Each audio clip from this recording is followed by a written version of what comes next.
This clip is brought to you by SaveWithConrad.com.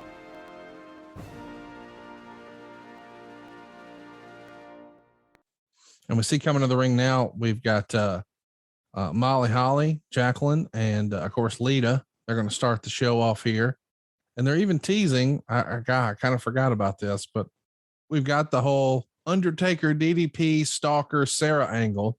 So we're going to see some of that. And we see a clip here from Sunday Night Heat and Stacy Keibler getting in the face of Lita. Sunday Night Heat, when it's used to sort of sell a pay-per-view last minute, I could see significant value in that. But if it wasn't the pre-show for a pay-per-view, it was way down the totem pole of priority in this era. Wouldn't you agree? Yes. I guess it's because WWE didn't think we needed a promotional tool that night for the pay-per-view because we were so hot. But, they usually put the matches that didn't make it on Raw or SmackDown on Heat. So obviously the women's match didn't make the Raw cut. So they decided to play it on Heat. Now we've got Stacy Keibler coming out with Ivory and Tori Wilson. Going to get a little 6-man or 6-woman tag action to get the show started.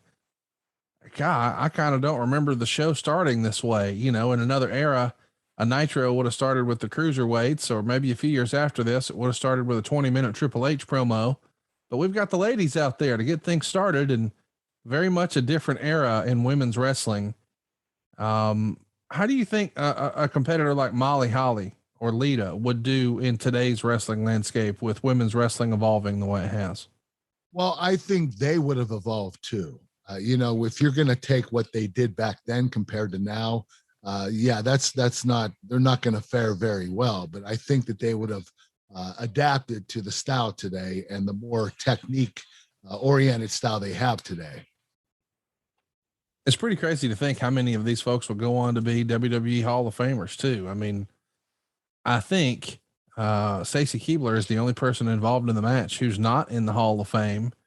So even though women's wrestling may not have been exactly a priority in 2001, they still left a lasting impression in the WWE. Yes, they did. And I think a lot of it was, most of the women we used back then were used more of a, from a sexual standpoint, a sex object standpoint. Tori Wilson, Stacy Keibler, they were icons. They really were. They were popular figures because it's how wrestling was back then. The audience wanted to see their bodies. They wanted to see their sex appeal. And that's what they did. And they did it really well. Arco Arena is where this one went down, Sacramento, California.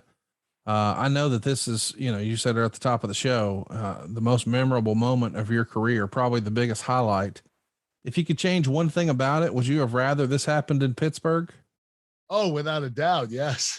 My hometown, that would have been the best, but obviously that wasn't going to happen and the timing wasn't right for that. But I was just happy to be able to do it. Sacramento, New York City, Chicago, it didn't really matter. As long as I had this moment, I was good.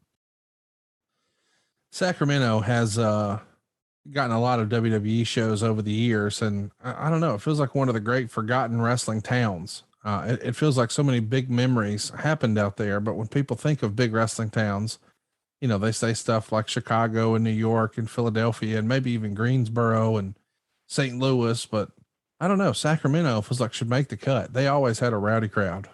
I believe it too. They were incredibly passionate and they always sold out. So we were always popular in Sacramento. I loved them.